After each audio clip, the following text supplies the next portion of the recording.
sesi diskusi dengan menanyakan beberapa pertanyaan yang telah saya siapkan, tapi mungkin karena waktunya mepet, mungkin hanya beberapa pertanyaan karena saya akan coba meluangkan lebih banyak waktu untuk menjawab pertanyaan dari audiens semua. Namun sebelum saya ke tanya jawab, saya ingin meminta teman-teman untuk mengisi feedback form yang linknya atau linknya bisa dilihat di layar. Jadi sorotnya dengan QR code ini silakan disorot dan mengarah ke sebuah form. Di situ ada feedback form. Mungkin kita baru setengah jalan dari acara kita, tapi semoga sudah ada feedback atau sebuah ada beberapa masukan yang bisa kami dapatkan untuk meningkatkan kualitas event info komputer di masa depan. Jadi silakan gunakan handphone Anda untuk mengisi feedback form dengan arahkan ke QR code atau juga nanti ada di kolom chat. Silakan juga ada link yang mengarah ke feedback form tersebut.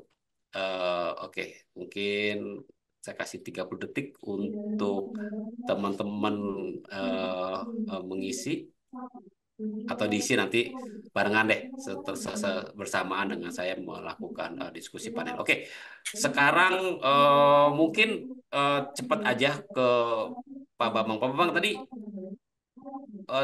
pertanyaan saya mungkin lebih kepada eh, bagaimana sebenarnya perusahaan mengidentifikasi proses bisnis yang cocok untuk AI gitu ya. Karena tadi Ya, kan ada yang dibuat terkait vision, ada yang terkait NLP, terkait semua. Tapi mungkin kan nggak bisa semuanya apa ada hal-hal yang mungkin eh, bisa dilakukan dan mungkin juga langsung menghasilkan business outcome.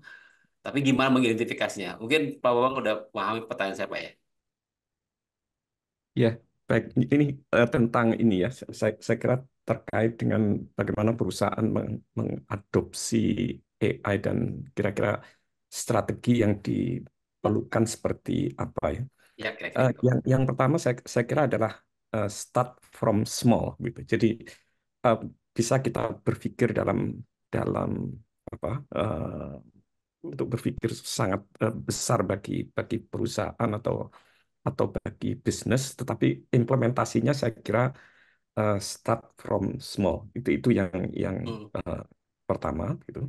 Kemudian yang kedua, kita perlu melakukan edukasi tentang tentang AI kepada eh, tim yang mungkin bertanggung jawab di dalam pengembangan AI di perusahaan atau bisnis.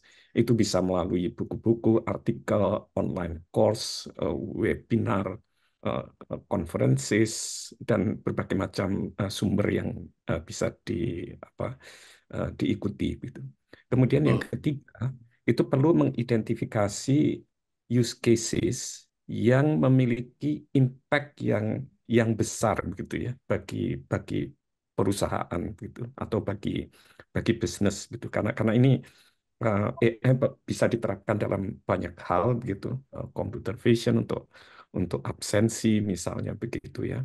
NLP untuk summarization, untuk chatbot dan sebagainya begitu. Jadi kita perlu mengidentifikasi dulu use cases yang memiliki business impact yang besar.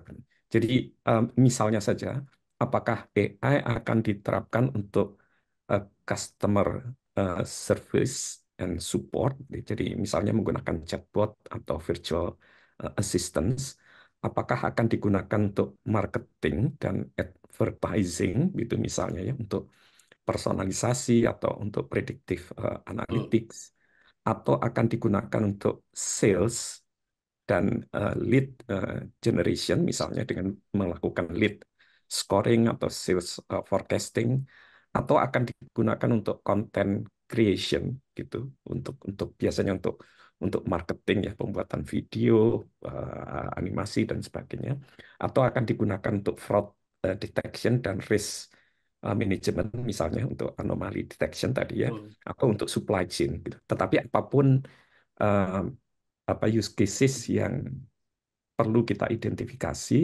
itu memerlukan availability dari dataset karena dataset ini perlu untuk membangun model AI misalnya melalui machine learning atau deep learning. Kemudian memilih Oke, um, AI tools dan platform yang sesuai gitu ya. Apakah dari sisi kemudahan, scalability, data security, privacy, customisasi, pricing dan sebagainya. Lalu deployment dan melakukan iterasi sambil mengamati performance dari model AI yang kita terapkan dan terakhir barangkali semacam perubahan organisasi atau perubahan mindset. Barangkali demikian yang oke. Terima bisa kasih saya Pak Wawan. Jadi sampaikan. start small, tapi juga mungkin ngelihat gimana seberapa besar impact-nya terhadap bisnis atau organisasi gitu ya. Kalau saya Iya, pikir kalau misalnya benar customer sekali. customer services meningkatkan customer experience, pelanggan jadi suka karena gara setiap komplain tuh dijawab dengan cepat gitu, itu udah secara bisnis juga impact-nya akan sangat besar tuh Pak ya. Iya, iya, saya rasa demikian. Ya, oke. Nah, kalau Mas Mas Gibbs sendiri Mas, tadi ada eh, apa asisten guru, ada segala macam. Waktu itu nentuinnya apa Mas? Kriterianya dan mungkin sekaligus saya nanya Hmm. apa ya? KPI-nya itu apa? Apa sih matriks yang dihitung untuk menilai bahwa wah ini inisiatif ini eh, impact-nya bagus nih gitu. Jadi dua pertanyaan Ya, itu Mas. Nentunya gimana, terus menentukannya gimana, kemudian menghitung apakah itu efektif atau tidak, itu gimana caranya?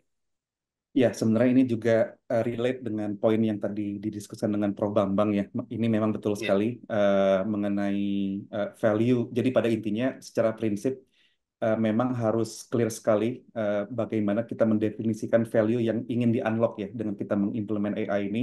Jangan Hmm. sampai dengan adanya AI ini nggak ada value apa-apa gitu ya. Dan kalau sedikit boleh menambahkan mengenai ini, berkaca dari pengalaman di government dan juga mungkin di perbankan sebelumnya gitu ya, dari personal experience gitu ya. Ini sekarang saya menggunakan framework kalau berbicara value itu antara si untung dengan si selamat gitu ya. Antara impact sama Hmm. risk ini harus balance sekali gitu gitu ya. Jadi apa namanya, jangan sampai kita berada sebelah antara kita memang fokus di apa namanya semacam positif outcome atau impact yang ke arah yang sifatnya apa ya bisnis metrik gitu ya, yang atau tapi kita melupakan risknya gitu ya. Jadi itu memang harus balance sekali gitu ya. Jadi dengan prinsip itu kita apa namanya biasanya mulai dengan use case yang yes itu valuable, impactful, namun di sisi lain kalau itu ternyata ada kegagalan gitu ya, itu harus mudah untuk di rollback dan tidak apa namanya apa namanya menimbulkan efek yang negatif gitu ya, dengan dianya ada semacam kegagalan. Jadi memang contingency plan-nya juga mesti mesti proper gitu ya. Nah, untuk itu biasanya kriterianya kita mulai dari hal-hal yang betul itu impactful, tapi biasanya bukan yang sangat utama gitu ya. Ini mirip-mirip dengan prinsipnya yang dulu juga kita apa pernah dengar Google main bisnisnya di search engine gitu misalkan ya. Tapi mulai dulu dengan speech recognition untuk dipakai menggunakan AI buat itu, karena kalau si fitur itu fail, mereka tidak akan mengganggu bisnis utamanya gitu ya. Dan itu mungkin mirip yang kita aplikasikan ya dari sisi apapun tadi yang saya sempat ceritakan gitu ya. Misalkan tadi content curation. Kalau AI-nya gagal, paling-paling kan balik lagi jadi manusia lagi kan yang biasa kita lakukan sebelumnya gitu. Hmm. Eh, Hmm. Tapi kalau AI-nya berhasil, alhamdulillah. Berarti yang kita ukur misalkan bahwa kita pengen SLA atau kecepatan verifikasinya kita targetkan tadinya seminggu jadi 2 hari misalkan gitu ya. Nah itu kita pastikan itu harus bisa diukur dan apa namanya kita pasang monitoring dan apa namanya sistem apa namanya evaluasi yang proper juga gitu ya. Dan tadi Aru misalkan kita menargetkan impact-nya kita mulai dari adopsi dulu gitu ya, karena sebenarnya impact yang paling akhirnya kita pengen dari sisi edukator atau gurunya itu lebih mandiri, lebih bisa jadi super teacher untuk supaya lebih high touch ke student gitu kan ya. Nah, itu mungkin yang kita akan expect di end game-nya, namun outcome yang sekarang kita coba ukur, bagaimana engagement atau stickiness atau semacam apa namanya keseringan interaksi antara guru dengan fiturnya misalkan ya. Jadi ini bisa bisa apa sangat customize bergantung use case Mas Wisnu. Oke, berarti memang tadi kita ngukur impact, tapi juga memperhitungkan resiko, dan dari situ kita harus punya matriks yang tepat gitu ya untuk mendeteksi Betul. bahwa itu tadi kalau harus stickiness dulu diukur, lalu mungkin kedepannya parameter bisa berbeda gitu ya, bukan stickiness lagi, tapi apakah Iya. kualitas belajar makin membaik dan segala macam gitu Mas Ya. ya. Betul, Oke, betul. oke, oke. Dan mungkin spesifik kalau boleh menambahkan sedikit terkait generatif AI tadi sempat tadi di mention juga terkait ada isu bias halusinasi dan memang itu Mm, menjadi challenge yang baru ya buat kita juga terkait dengan bagaimana membuat AI yang lebih responsibel bertanggung jawab dan di sini teknologi-teknologinya juga masih emerging gitu ya berkembang terus yang arahnya ke guardrailing gitu ya. Jadi mm. justru kita menginginkan teknologi filtering guardrailing yang jauh lebih kontekstual dan lebih paham bahwa misalkan yang di output ini harus tidak boleh apa namanya keluar dari kriteria-kriteria yang ingin diberikan kepada user gitu. Hmm, hmm. Oh, menarik tuh ya kalau kita udah ngebahas soal AI yang bertanggung jawab itu. Wah, ini mungkin harus webinar berikutnya nih Mas ya, karena aspeknya akan sangat menarik dan juga luas. Oke, Mas Gif, terima kasih atas jawabannya. Mungkin sekarang saya geser ke Mas Raymond ini ya. Mungkin, nah sekarang kan kalau soal implementasi ada cost gitu ya. Apalagi nanti kalau misalnya aku running AI modelnya di Z platform atau di Power platform itu kan nanti akan ada cost dari sisi hardware, dari sisi eh, power dan segala macam ya.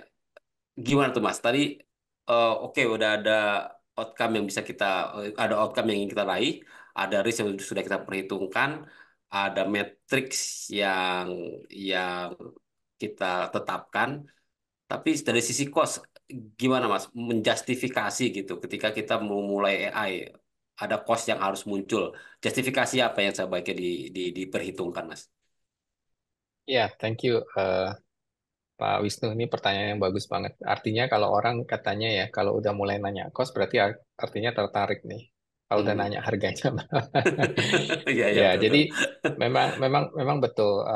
Semua implementasi teknologi ini pasti kita harus memperhitungkan kosnya. Cuman kalau dari tadi, kalau nggak salah, satu halaman sebelum halaman terakhir sempat saya jabarkan Hmm. consideration apa saja yang harus diperhitungkan. Kami melihatnya di IBM cost satu hal, tetapi yang lebih penting adalah tujuan bisnis pasti akan perlu yang dihitung adalah ROI-nya. Kenapa saya sampaikan ini? Karena cost hardware atau produk ataupun software itu satu hal, tetapi eh,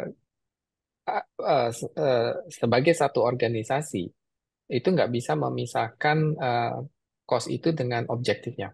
Poin saya adalah seperti ini, bisa saja cost-nya murah, misalnya harganya rendah, tetapi dengan cost yang murah itu tidak bisa mencapai objektif. Artinya cost itu akan jadi mahal, Hmm. gitu ya. Tetapi kalau cost-nya itu relatively tinggi, tetapi memberikan ROI yang tinggi, boleh dibilang cost itu menjadi murah. Nah, kenapa saya perlu mengambil dari angle ini? Karena waktu kita mengaitkan implementasi hybrid cloud ini dengan apalagi nanti AI, kita harus melihat secara keseluruhan. Kalau tidak, kita akan terjebak. Ujungnya ini yang sering terjadi di dalam organisasi, apakah saya mau berinvestasi atau tidak, karena lupa mempertimbangkan bagaimana menghitung baik ROI maupun TCO-nya. Nah, oleh karena itu tadi ada beberapa hal. Yang pertama, misalnya bagaimana kita melakukan prioritization terhadap apa ROI kita, kemudian bisnis align dengan bisnis alignment-nya seperti apa, capability deployment-nya seperti apa. Bahkan sampai mempertimbangkan strategi untuk organization and talent transformation. Karena misalnya ada beberapa fungsi tugas yang sudah bisa dilakukan oleh mesin, sehingga akan ada alih fungsi dari talent atau organisasi yang ujungnya akan nanti mengoptimalisasi atau secara keseluruhan akan bisa dihitung ROI-nya. Karena tadinya yang kita tenaga-tenaga ini hanya melakukan sifatnya pekerjaannya repetitif yang kurang produktif bisa digunakan untuk yang sifatnya revenue generation. Nah, jadi memang tidak straightforward jawaban ini, tetapi kalau spesifik tadi Pak Wisnu menanyakan cost, tentunya tidak bisa disamaratakan. Setiap industri pricing-nya akan berbeda.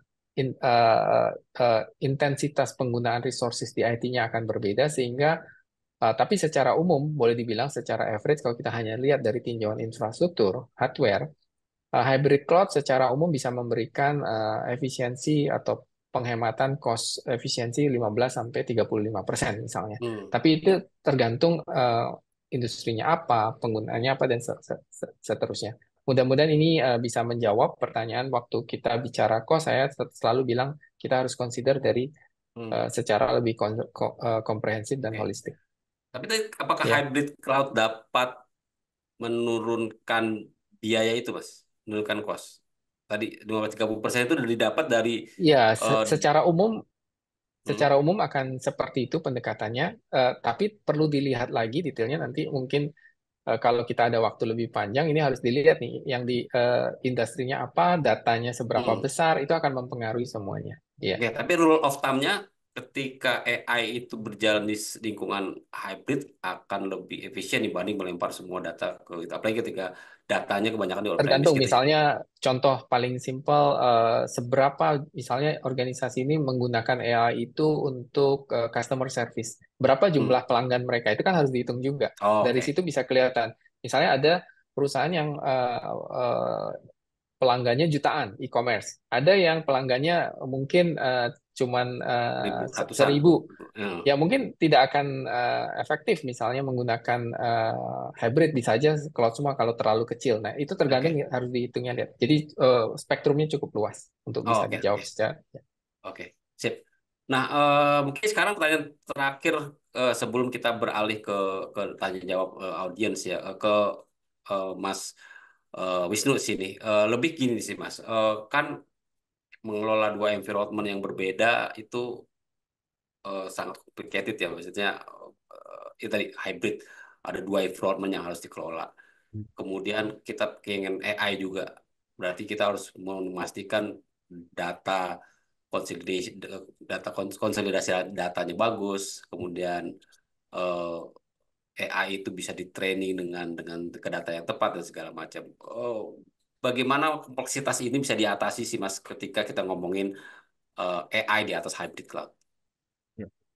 Satu pastiin ya tipe Hmm, model dari AI sendiri karena ketika kita ngobrolin AI berapa billion parameter yang harus kita train hmm, dan satu train model itu mengkonsum tadi Pak Raymond udah bilang ketika kita ngobrolin customer center satu user itu memerlukan berapa parameter AI dan ketika parameter AI itu diimplementasikan dalam foundation model dataset berapa yang harus di contoh misalnya tadi kita perlu verifikasi gambar video, otomatis itu komputernya akan besar. Karena apa? Algoritmanya akan betul nggak orang ini yang lagi tayang dengan rekaman yang waktu ketika dia survei.